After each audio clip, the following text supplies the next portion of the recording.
Shalom.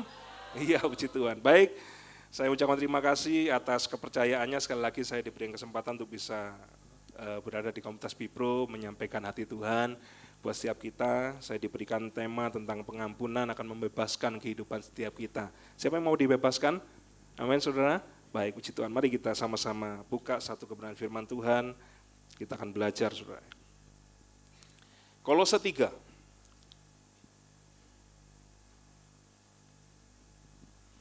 Kolose 3 ayat yang ke-13 sampai 14, saudara. Baik, kita bisa buka Alkitab kita, handphone suci boleh, ya. Kita akan sama-sama belajar. Kolose 3 ayat 13-14 saya akan bacakan bagi setiap kita. Sabarlah kamu seorang terhadap yang lain dan ampunilah seorang akan yang lain apabila yang seorang menaruh dendam terhadap yang lain. Sama seperti Tuhan telah mengampuni kamu, kamu perbuat jugalah demikian. Ayat yang ke-14, dan di atas semuanya itu kenakanlah kasih sebagai pengikat yang mempersatukan dan menyempurnakan. Ya, teman-teman semua, perselisihan, salah paham, pertengkaran itu tidak bisa dielakkan, Bapak Ibu teman-teman. Ya, mesti akan terjadi bersinggungan dengan yang lain, tersinggung, ya marah, itu tidak bisa dielakkan. Tapi kita bisa memutuskan untuk apa? Mengampuni, saudara. Kita bisa memutuskan untuk apa? Tetap sabar. Itu keputusan kita, saudara. Tidak bisa dihindari. Dan biasanya justru malah orang-orang yang terdekat, yang justru berpotensi menyakiti kita. Suami kita, istri kita, anak-anak kita, ya. Anak-anak bisa berpotensi menyakiti orang tua, betul saudara? Lagi marah hari-hari ini juga. Dan kemarin saya baca sebuah kalimat yang cukup bagus ya. Seorang ibu itu kalau melahirkan sakitnya luar biasa, betul ya? Ibu-ibu yang sudah melahirkan ya. Saya melihat istri saya, 3 anak, saya mendampingi semua di ruang melahirkan dan melahirkan normal saudara. Saya melihat darah, saya melihat semuanya, saya dampingi istri saya. Saya melihat susahnya saat melahirkan, apalagi anak yang pertama ini, anak saya Glenn, 17 jam, ya, tidak keluar-keluar, saudara. Itu penderitaannya luar biasa, saudara. Ya, itu seperti kalau bahasa medis katakan itu tulang-tulang itu seperti dipatahkan semuanya, sakitnya luar biasa. Tapi ada yang lebih menyakitkan lagi bagi seorang ibu, ya, ketika apa?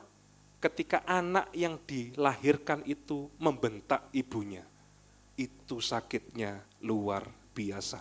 Lebih daripada apa? Sakit melahirkan, saudara. Sudah taruhan nyawa, tapi ketika anak dibesarkan, kurang ajar, berani sama orang tua. Nah ini saudara, ini nggak bisa dielakkan, kadang-kadang anak-anak bisa berselisih paham dengan orang tua, dengan ibunya, dengan bapaknya. Ya. Tapi kita tadi Alkitab mencatatkan di sini, mengajarkan kita supaya kita apa? Sabar, katakan sabar. Belajar untuk sabar ini tidak gampang, saudara. Kita tahu buah roh ya, buah roh itu kan ada 9 rasa, tapi cuma 1. Jadi ketika kita menerima Roh Kudus dan mengizinkan Roh Kudus berdaulat di dalam kehidupan kita, 9 rasa itu akan keluar, saudara. Kasih, sukacita, damai sejahtera, kesabaran, itu akan keluar, bahkan sampai yang terakhir penguasaan diri. Jadi bukan latihannya bukan satu-satu, kalau Roh Kudus masuk dalam kehidupan kita, mengurapi kita, tinggal di dalam kita dan kita berjalan bersama dengan Roh Kudus, 9 rasa itu akan keluar, saudara. Makanya kita akan dimampukan untuk apa? Sabar. Kita akan dimampukan untuk apa? Menguasai diri kita, saudara. Ya, saya pernah di ibadah Bipro di Juanda seperti ini, saudara. Ya, tiba-tiba ada seorang ibu yang kami ini merayakan ulang tahunnya. Di teman-teman juga ada ya biasanya ya. Yang bulan itu ulang tahun, ya. Lah ibu ini kebetulan hari ulang tahunnya tuh hari Selasa, ya. Tapi singkat cerita, ibu ini marah kepada kami waktu Selasa itu yang hari ulang tahunnya waktu ibadah WBI tidak dirayakan, tidak dinyanyikan ulang tahun. Ya kebawa, saudara. Hari Selasa nggak dirayakan, marah. Jadi yang kena marah itu main musiknya, dulu kan saya main musik, saudara ya. Yang kena marah main musiknya karena nggak mau ikutin, maksudnya karena waktu itu ibadah WBI-nya ada acara. Jadi sampai malam 7:30 kan jam 5 sampai mestinya jam 7 selesai sampai 7:30. Nah sedangkan kami tim musik kan waktu itu harus training ke pusat. Jadi kami harus segera-gera jam 7 lebih itu kita sudah harus berangkat ke Nginden sudah. Dan ibu ini marah saudara, karena nggak dinyanyikan. Kebawa waktu hari Jumat datang di pada kami saudara. Ya. Nah kebetulan ada pembicara tamunya wakil gembala gereja GBDI yang besar di Sidoarjo, dekatnya Polres ya di Sidoarjo itu. Beliau datang saudara sebagai pembicara tamu. Dan ibu ini waktu dirayakan ulang tahunnya, kita kasih surprise, marah saudara. Saudara bisa bayangkan suasana ibadah ini, saya dimarahin sama ibunya saudara.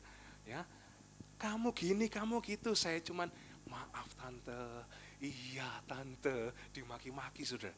Ya, dan akhirnya acara itu selesai, ibadah itu selesai, saya ngantar pembicaranya pulang, pembicaranya yang justru marah.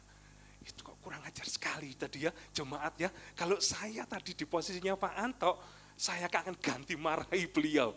Gitu saudara.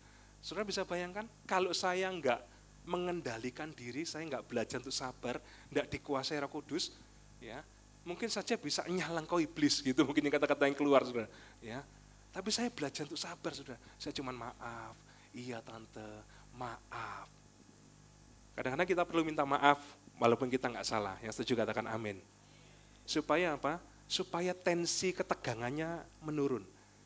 Saya memutuskan untuk minta maaf karena saya menghormati beliau yang jauh lebih senior. Saudara. Saya nggak salah. Ya, ada banyak case yang tadi itu bulut-bulut harus kenginden lah, harus banyak. Beliau nggak tahu kan. Cuman ya sudah kadung marah, dia dilihat banyak jemaat seperti ini, ya sudah, saya harus respon kasih. Makanya kasih penting, saudara. Kalau kita mau mengampuni seseorang, ya saat kita dimaki-maki, kalau kita disalah paham, kita disalah mengerti, kita butuh pondasi yang benar yaitu kasih. Amin. Ayat 14 tadi dikatakan, dan di atas semuanya itu kenakanlah kasih sebagai pengikat yang mempersatukan dan yang menyempurnakan. Dengan kasih ini akan membuat kita lebih gampang untuk apa? Menerima kekurangan orang lain. Menerima kesalahan orang lain. Kalau enggak, waduh, kalau kita cuma pakai pikiran kita pakai pengalaman kita, cenderung akan keluar penghakiman, saudara. Tapi kalau kita pakai pondasinya adalah kasih, maka saya percaya kita akan dimampukan.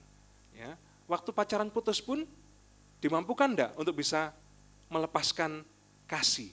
Pasti dibilang kekuatan. Jangan khawatir, masih banyak yang lainnya. Amin. Tuhan akan kirimkan, mungkin saja kalau memang putus, ya memang diizinkan Tuhan. Itu bukan pasangan yang terbaik, yang setuju katakan amin. Tuhan punya yang terbaik buat saudara. Jangan tenggelam, jangan berlarut-larut, apalagi sampai dendam. Terus dendamnya membawa apa? Tidak punya pacar sampai selama-lamanya. Nah ini, jangan saudara. Ya, ingat Tuhan punya yang terbaik buat saudara. Pasangan suami istri juga sama. Kita ini bersatukan di dalam kasih. Kalau enggak punya kemampuan untuk mengampuni, selesai rumah tangga itu saudara. Marriage itu adalah bertemunya dua orang forgivers. Itu pernikahan saudara. Bersatunya dua orang forgivers, pengampun saudara. Karena pasti nanti kelihatan, oh ternyata kamu seperti ini toh. Waktu pacaran kelihatan enggak? Enggak kelihatan, masa promosi bro. Kelihatan ya, raktir gitu ya, kemana-mana jalan-jalan ya diajak ya ke mall, dibelikan, nggak kelihatan masa promosi, 3 bulan, 1 tahun, ya 2 tahun nggak kelihatan. Waktu menikah, eng-ing-eng, kelihatan aslinya. Makanya kalau belum punya pasangan, ya buka mata selebar-lebarnya, belum punya pacar, buka mata selebar-lebarnya, betul ya? Pilih yang terbaik, berdoa, cari yang terbaik. Tapi kalau sudah punya pasangan, sudah punya suami, punya istri, tutup mata. Ya, enggak boleh, ternyata sana lebih baik sudah kasep, ya, sudah kadung, ya sudah itu jodohnya. Satu untuk selama-lamanya. Enggak boleh tukar tambah, enggak boleh ganti rugi, saudara. Enggak ada istilah itu, ya. Satu untuk selama-lamanya. Yaitu jodoh yang terbaik. Pak, saya enggak cocok sama suami saya, loh, enggak cocok kok sudah 3 anaknya. Nah, ya wis kadung ya, kebablasan. Ya, kalau sudah memang sudah sampai punya anak 3, sampai anak punya 5, ya Tuhan sudah pertemukan saudara. Yang setuju katakan amin. Iya saudara. Tutup mata. Belajar mengandalkan Tuhan dan mengampuni. Jangan fokus kepada kelemahannya, tapi fokuslah kepada kelebihannya. Supaya apa? supaya kita bisa terus berjalan di dalam rumah tangga yang berkenan di hadapan Tuhan. Ya, yang selanjutnya kita buka satu ayat bagian firman Tuhan dalam Matius 6. Kenapa sih kok kita ini harus ngampuni? Kalau ada orang yang berbuat jahat, ada pasangan kita, suami kita, istri kita, anak-anak kita, ya. Kenapa kok kita harus mengampuni? Matius 6 ayat 12 dikatakan, dan ampunilah kami akan kesalahan kami seperti kami juga mengampuni orang yang bersalah kepada kami. Dasarnya karena kita juga masih bisa berbuat salah, saudara. Enggak ada yang sempurna, semuanya punya kelebihan, semuanya punya kelemahan. Jadi makanya kita harus mengampuni. Ayat ini katakan, ampunilah kami karena kami seperti kami juga mengampuni orang yang bersalah. Kalau kita nggak ngampuni orang lain, pengampunan yang dari Bapa seperti pujian tadi itu nggak bisa turun dalam kehidupan kita, saudara. Kesalahan-kesalahan kita akan terus terlihat, saudara. Karena kita juga nggak bisa ngampuni orang lain, saudara. Ngampuni pasangan kita, ngampuni orang yang menyakiti kita. Ini jadi stuck semuanya, saudara. Pengampunan Tuhan nggak bisa turun. Lah bahaya, saudara, kalau pengampunan Tuhan nggak turun dalam kehidupan kita. Ya. Semuanya akan jadi terhambat. Rasanya ada sesuatu yang menguasai kita. Yang mencengkram kehidupan kita. Pengampunan itu bukan untuk orang yang menyakiti kita, saudara. Pengampunan itu justru buat kita yang mengerti, katakan amin. Ya. Waktu kita disakiti oleh orang lain itu santai-santai saja. Sudah lewat gitu aja, tapi kita kan yang berdedek ya, ganjel. Di dalam hati ini rasanya, waduh, kurang ajar ya. Di dalam hati enggak enak, kita yang mangkel, yang situnya fine-fine saja. Enggak ngaruh. Nah ini, makanya kita belajar untuk ngampuni, karena begitu kita ngampuni, kitanya lego. Sananya enggak tahu lego apa enggak, ya urusannya Tuhan. Tapi kitanya jadi lega, saudara. Karena kalau orang terikat dengan keadaan ini, maka masa depannya akan jadi terdampak, saudara. Hidupnya akan uring-uringan, hidupnya akan terkungkung, dia nggak akan bisa maksimal dalam hidupnya. Karena apa? Masa lalunya, minggu lalu, bulan lalu, tahun lalu, orang ini menyakiti aku dan nggak bisa move on. Akhirnya apa? Masa depannya bisa terdampak, saudara. Makanya hati-hati, karena itu jerat iblis, kepahitan. Ya. Kalau sudah sampai kepahitan, nah ini sepertinya celah. Tuhan itu kasih tudung kita, tapi kalau ada kepahitan di dalam hati kita, wah bahaya, saudara. Iblis serang. Dan bagi wanita biasanya kalau kepahitan, biasanya yang paling sering kepahitan wanita, betul ya? Laki-laki biasanya isi going saja, ya. Tapi kalau wanita biasanya perasaannya dilukai, waduh. Nah kenapa kita harus mengampuni? Karena kalau kita simpan kepahitan itu, yang muncul kanker, saudara. Yang muncul tumor, saudara. Ya, saya punya teman, saudara, usianya masih relatif muda, usianya mungkin sekitar 30 tahunan umurnya, tapi punya tumor 7. Maaf, di payudaranya, saudara. Bayangkan, saudara. Karena nyimpen kepahitan. Waktu saya besuk ke rumah sakit, baru 2 tahun kalau nggak salah, yang tumor 1 diangkat, ya, terus operasi lagi setelah 2 tahun kemudian, karena dari 7 tumor itu, yang lainnya kecil-kecil, nunggu besar baru diangkat. Lah saudara bisa bayangkan, ya, tumor 1 diangkat, nanti yang 2 besar diangkat, yang ketiga baru besar, nanti baru diangkat lagi. Bayangkan ini berapa lama, saudara, seperti itu, terus nunggu besar. Makanya saya ngomong sudah, ngampuni. Siapa yang ganjil dalam hatimu? Lepaskan pengampunan, supaya enggak hormon-hormon yang negatif itu enggak bekerja di dalam tubuhmu, dan menjadi sel-sel yang enggak benar. Tanaman-tanaman itu ditanam oleh iblis. Makanya pengampunan itu penting buat kita. Amin. Melepaskan kita dari hal seperti itu, saudara. Karena tubuh kita itu hormonnya akan berfungsi berbeda. Ketika kita nyimpen, mendem kepahitan, dendam, saudara. Lebih baik dilepaskan, saudara. Berdoa, dilepaskan, minta kasih Tuhan memenuhi kita. Supaya kasih Tuhan itu bisa memerdekakan setiap kita. Saya akan ngajak kita buka satu cerita di dalam Alkitab yang mungkin teman-teman semuanya sudah banyak mendengar ya, tapi saya akan coba menilik dari sisi yang berbeda. Matius 25.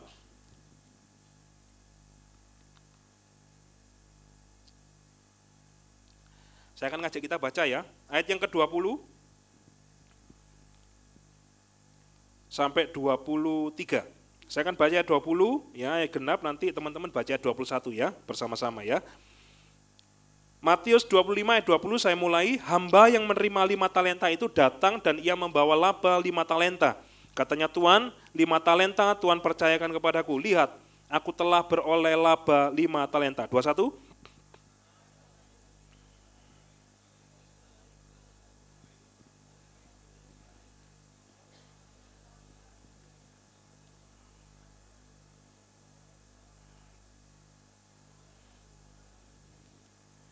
22 saya akan baca, lalu datanglah hamba yang menerima 2 talenta itu, katanya Tuhan, 2 talenta Tuhan percayakan kepadaku, lihat aku telah beroleh laba 2 talenta. 23.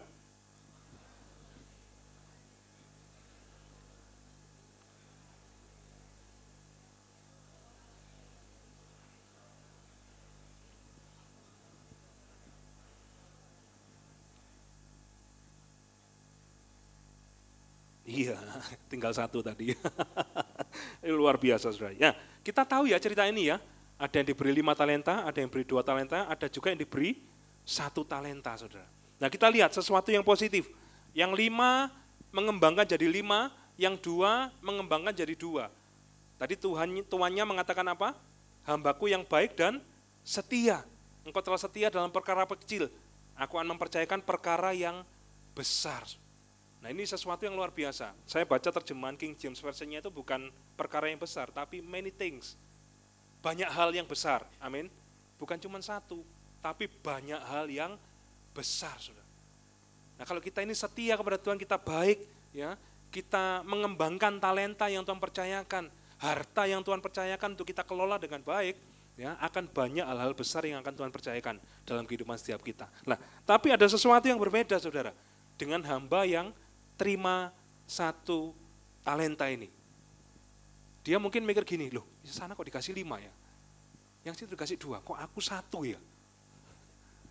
Jadi dari awal itu dia sudah curigation sama tuannya.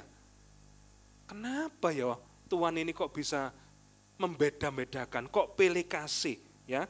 Ayat 24 dikatakan, kini datanglah juga hamba yang menerima 1 talenta itu dan berkata, Tuhan, aku tahu bahwa Tuhan adalah manusia yang kejam, yang menuai di tempat di mana Tuhan tidak menabur dan yang memungut dari tempat di mana Tuhan tidak menanam. Dengan kata lain, hamba yang dipercaya 1 talenta ini sudah kadung benci sama tuannya. Makanya kan dari curigation tadi itu akhirnya jadi mangkel, ya. Terus dari talenta yang dipercayakan yang cuma 1 itu dipendam, disembunyikan sama 1 hamba ini. Nah, ini saudara. Ya. Dan kita lihat responnya dari tuannya. Ayat 25 dikatakan yang sebelumnya, karena itu aku takut dan pergi menyembunyikan talenta Tuhan itu di dalam tanah, terimalah kepunyaan Tuhan. Jadi dikembalikan talenta yang 1 tadi. Tapi kata tuannya, maka jawab tuannya itu, hai kamu hamba yang jahat dan malas. Jadi kamu sudah tahu bahwa aku menuai di tempat di mana aku tidak menabur dan memungut dari tempat di mana aku tidak menanam. Karena itu sudahlah seharusnya uangku itu diberikan kepada orang yang menjalankan uang, supaya sekembaliku aku menerimanya serta dengan bunganya. Nah ini saudara. Dari sisi hamba yang terima 1 talenta itu, ketika dia dikuasai oleh kebencian, akhirnya dia menjadi apa? Mandul, saudara. Menjadi pasif, saudara. Tidak ngerjakan apa-apa. Mungkin dengan kata-kata bahasa sekarang ini, wes gak Tuhan-Tuhanan, wes gak gerejo-gerejoan. Pernahkah pemimpin rohani saudara mengecewakan saudara? Pernahkah bos saudara atau senior saudara? Banyak ya, di sekuler, di kedinasan ada senior-senior yang mengecewakan. Ada ya, dipukuli sampai kehilangan nyawanya. Mengecewakan saudara. Atau mungkin kita punya orang tua yang juga mengecewakan. Banyak enggak? Banyak saudara. Ya, yang abuse kepada anak-anaknya. Sampai anak-anaknya jadi mangkel kepahitan. Tapi kita juga belajar dari sebuah teladan. Masih ingat kemarin ya, salah satu pembicara yang bisa diundang ke sini, pendeta almarhum Marojahan Sijabat. Saya melihat kemarin beberapa teman Bibro juga hadir melayat, saya juga melayat ke sana. Saya terinspirasi dengan beliau. Ya, hidupnya sangat membawa dampak, saudara. Saya dekat sama beliau itu baru saja. Desember 2024 kemarin kebetulan di Gereja Juanda ada Natal, ya, dan saya mengundang beliau menjadi pembicara. Kebetulan saya ketua panitia Natal umumnya, saudara. Dan saya jadi dekat karena sering komunikasi. Saya kan beliaunya kan 3 kali, jadi saya dampingi beliau. 3 kali itu kami banyak ngobrol-ngobrol dengan beliau. Dan beliau ini teladan yang luar biasa, saudara. Untuk urusan keluarga, saudara. Ya, banyak orang tua yang mengecewakan anaknya, tapi beliau ini luar biasa. Salah satu kebiasaannya dibangun beliau, kalau makan, dalam meja makan tidak ada yang boleh pegang HP. Betul ya? Anak-anaknya nggak boleh pegang HP, dan beliau juga almarhum enggak pegang HP. Jadi cuman makan dan ngobrol, saudara. Ngobrol apapun, biasakan untuk cerita. Ya, kamu di sekolahan tadi ada apa? Biasa untuk ngobrol. Nah ini membangun kehangatan keluarga, saudara. Tapi juga banyak di luar sana seorang ayah yang tidak menjadi berkat bagi keluarganya, tidak membawa dampak yang positif. Lah, hamba yang satu ini sudah kadung benci, saudara. Jadi akhirnya semuanya menjadi pasif, semuanya tidak bisa berkembang. Padahal dia punya potensi untuk bisa berkembang, enggak? Punya potensi karena dia dikasih modal, saudara. Yang dikasih modal 2 jadi berlipat ganda, dipercaya banyak hal. Yang 5 juga sama, dipercaya banyak hal juga, saudara. Tapi sayangnya dia nggak pakai itu, saudara. Ya, dari sisi Tuhan dikatakan seperti ini, saudara. Hai kamu hamba yang jahat dan malas. Jahat ini terjemahan bahasa Inggrisnya wicked, saudara. Tapi ada waktu saya baca di konkordansi Alkitab, itu ada kata pasif tadi itu, saudara. Tapi pasif itu kan sudah negatif ya. Tapi benar-benar pasif yang benar-benar negatif, saudara. Makanya orang itu kalau sudah kadung benci, sudah kadung dendam, sudah kadung kepahitan, semua actionnya itu negatif, saudara. Apalagi kalau dia ini sudah benar-benar depresi dengan keadaan itu, dia bahkan bisa bukan hanya menyakiti orang lain, tapi dia juga berpotensi apa? Membunuh dirinya sendiri, saudara. Jahat sekali, saudara. Kecewa dengan keadaan, kecewa dengan banyak hal, kecewa dengan banyak orang, dia bunuh dirinya sendiri, bisa, saudara. Diputus pacar, bisa bunuh diri enggak? Bisa. Gantung diri di pohon toge, ya, jatuh juga, ya. Enggak bisa ngampuni, wicked. Yang kedua di sini, hai hamba yang malas. Ya. Malas ini di konkordansi Alkitab tuh dikatakan lamban, saudara. Lamban ini maksudnya apa? Kalau bagi seorang pengusaha, bagi seorang pekerja, kalau lamban suka enggak, saudara? Saudara kalau punya pegawai lamban suka enggak? Saya punya 2 staf admin ya di kantor saya. Yang satunya enggak terlalu pintar, tapi cekatan, akas, tak-tak ya, tangguh juga. Dikasih kerjaan apa, selesai. Kasih kerjaan apa, selesai gitu. Tapi kurang pintar. Kadang laporannya, loh ini kok salah laporannya. Tapi dia kerja keras, tangguh. Yang satunya pintar, tapi lamban, saudara. Dikasih deadline 20, yang ngerjakan 20, selesai cuma 3, saudara. Lamban enggak? Lamban, saudara. Dikasih waktu 1 hari, padahal enggak berat, cuma telepon saja. Cuma telepon by phone aja, 20 orang untuk ditelepon. Cuma selesai 3, saudara. Ya, saudara pilih yang mana? Kurang pinter, tapi tangguh, pekerja keras, atau pinter, tapi lamban. Pilih yang mana, saudara? Pilih pinter, tapi pekerja keras gitu ya. Ya semuanya, saudara, enggak ada dalam pilihannya itu, saudara. Ya.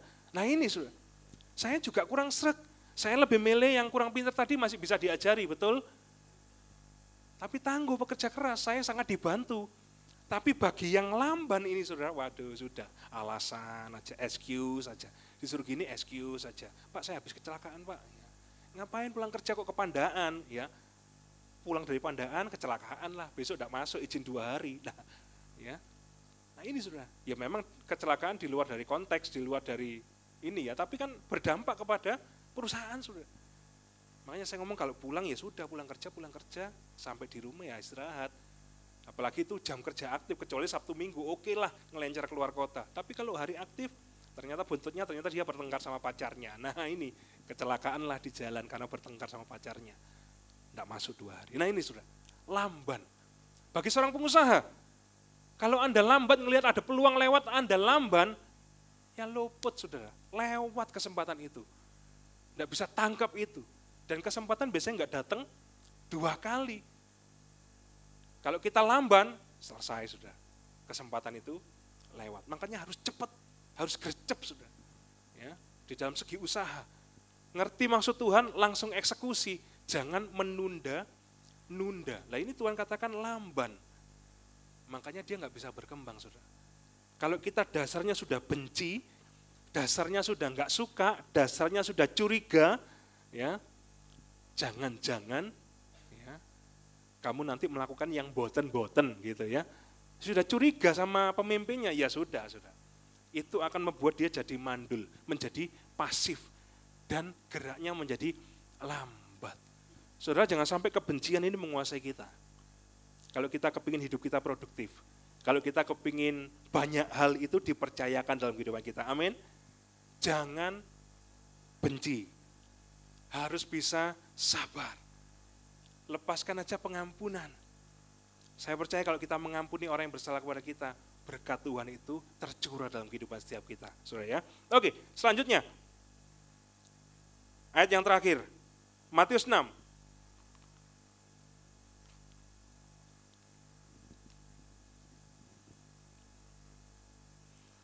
Matius 6 ayat yang ke-14 sampai 15. Saya minta Mas David, keyboard, bisa bantu saya. Iya, ini veteran nih, teman lama ini. Silakan Mas David. Matius 6 ayat 14 akan bacakan bagi setiap kita. Karena jikalau kamu mengampuni kesalahan orang, Bapamu yang di surga akan mengampuni kamu juga. Tetapi jikalau kamu tidak mengampuni orang, Bapamu juga tidak akan mengampuni kesalahanmu, saudara. Ya, di dalam Markus 11 ayat 25 di sana dikatakan, dan jika kamu berdiri untuk berdoa, ampunilah dahulu sekiranya ada barang sesuatu dalam hatimu terhadap seseorang, supaya juga Bapamu yang di sorga mengampuni kesalahanmu. Saudara. Jadi kalau kita nggak mau mengampuni, ternyata itu berpengaruh kepada kehidupan doa kita. Saudara. Kalau kita terus nyimpen itu, kita jadi malas berdoa. Atau kalau kita berdoa pun, doa kita itu mentok ke plafon. Tidak bisa tembus ke surga. Karena apa?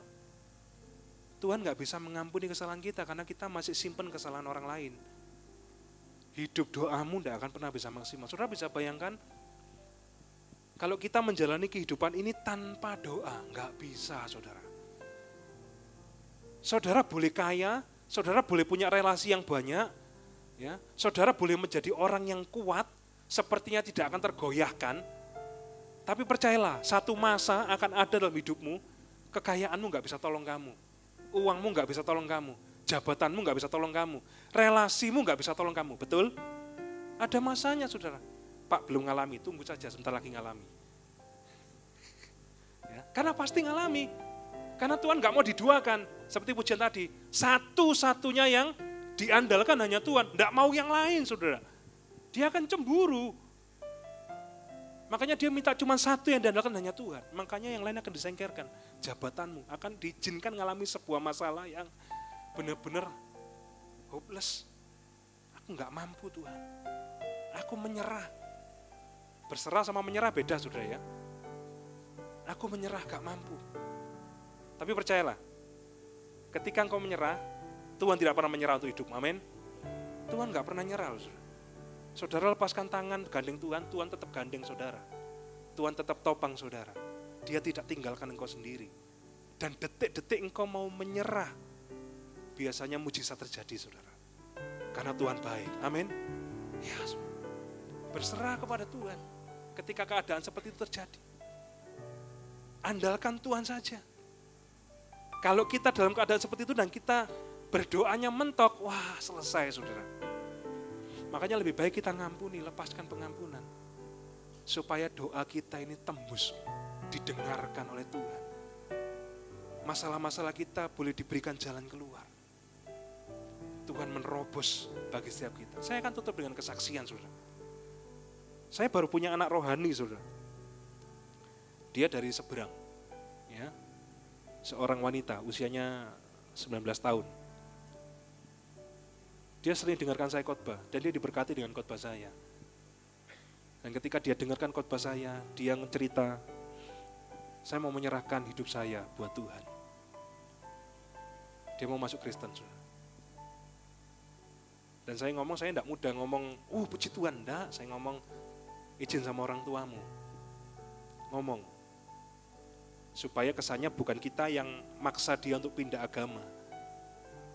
Saya minta izin ke orang tuamu, kamu ngomong, sampaikan ke orang tuamu. Dan ketika dia izin, ya, tiba-tiba dia ini ngalami sebuah musibah. Dalam proses izin ini, saudara ya, dia ngalami sebuah musibah, saudara. Dia naik motor, dan ternyata kecelakaan, saudara. Dia nabrak sebuah mobil, ya, mobil Brio masih baru. Jadi dia wanita yang ditabrak juga, ibu-ibu juga. Singkat cerita ibunya marah-marah karena mobil baru ditabrak, bempernya itu sampai lepas yang depan. Ya, saking banternya. Tapi yang ajaib, dia nggak luka sama sekali. Mobilnya bemper depannya itu hancur, saudara. Dan ibunya ini menuntut, kamu harus ganti. Nggak Bu, nanti ini gini. Nggak bisa, aku nggak mau. Kamu harus ganti bemper Brio ini, kan ini masih baru. Dan dicek harganya kurang lebih sekitar 2,5 jutaan. Ya. Dan dia nggak punya duit, saudara. Pulang, dia berdoa. Saudara. Ini dia praktek. Dia nggak kenal Tuhan. Dia cuma dengar Tuhan dari saya. Dia berdoa, Tuhan tolong aku. Karena kalau nggak diganti, satu, aku nggak punya uang. Dua, aku akan dilaporkan ke polisi. Yang anak umur 19 tahun, takut masuk penjara. Ya, dia doa. Selesai, amin. Saudara. Ada WA masuk. Karena waktu tadi bertengkar itu kan pulang sendiri, tukar nomor WA. Masuk WA, saudara. Dari ibu itu. Ibunya ngomong, Mbak, kerusakannya tidak perlu diganti. Masalahnya selesai. Berikan tepuk tangan kemuliaan buat Tuhan. Loh, ini hal yang sepele mungkin buat kita. Tapi buat dia, ini sesuatu yang luar biasa, saudara. Dia berdoa, langsung dijawab sama Tuhan setelah amin, saudara. Dan tahukah saudara, ketika dia mengalami mujizat itu, dia telepon saya, Pak, saya beneran mau terima Tuhan. Ketika saya berdoa, Tuhan jawab doa saya. Dan minggu besok, dia dibaptis, saudara. Berikan tepuk tangan kemuliaan buat Tuhan. Iya, saudara. Dia seperti dibebaskan yang tadinya dia merasa terintimidasi, harus ganti 2,5 juta. Tapi tiba-tiba dia terima pengampunan dari orang itu. Gak usah diganti. Pengampunan itu membebaskan. Amin, saudara. Rasanya langsung plong, saudara. Dari sesuatu yang tidak mampu kita kerjakan, tiba-tiba kita terima kebebasan, saudara. Diberikan dalam kehidupan kita. Itu Tuhan, saudara. Amin. Tuhan yang saudara sembah dan yang saya sembah sanggup melakukan itu. Saya nggak ngerti persoalan apa saudara hari-hari ini, siapa yang menyakiti engkau, saya nggak ngerti. Tapi ayo putuskan untuk kita mengampuni. Amin. Karena pengampunan itu bukan hanya membebaskan kita, tapi juga kadang-kadang bisa membebaskannya tadi itu loh. Yang sudah bersalah tadi itu, tiba-tiba bisa boom, terjadi kebebasan. Itu Alkitab saudara. Saya mengajak kita, saudara. Ketika engkau disakiti memang kadang-kadang engkau tidak bisa lupa. Mari pelan-pelan bangkit berdiri, saudara. Engkau tidak bisa lupakan orang yang menyakiti engkau itu, saudara. Saya tidak menyuruh engkau melupakan kejadian itu. Gak perlu diabaikan, gak perlu dilupakan. Justru kita belajar untuk mengingat, bukan mengingat kesalahan orangnya, tetapi mengingat kebaikan Tuhan. Amin. Mengingat kasih Tuhan. Fokusnya bukan ke personnya, fokusnya ke Tuhan. Karena Tuhan itu masih bisa pakai hal-hal yang buruk itu, saudara. Amin. Hal yang baik itu datang dari Tuhan, hal yang buruk pun ketika kita melibatkan Tuhan berjalan bersama dengan kita, hal yang buruk itu bisa berubah menjadi sesuatu yang luar biasa. Yang setuju katakan amin. Ya, saudara. Hari ini kalau ada hal yang buruk, pastikan berjalan bersama dengan Tuhan. Tuhan akan rubah itu. Manusia boleh reka-rekakan yang jahat, Tuhan merubahnya menjadi apa? Kebaikan bagi setiap kita yang mengasihi Tuhan. Malam ini saya mau mengajak kita bukan fokus kepada orang yang menyakiti saudara, suamimu mungkin, istrimu mungkin, anak-anakmu mungkin, atau siapapun, pemimpin rohani mungkin. Tapi saya mengajak Anda untuk mengingat kasih Tuhan. Amin, saudara.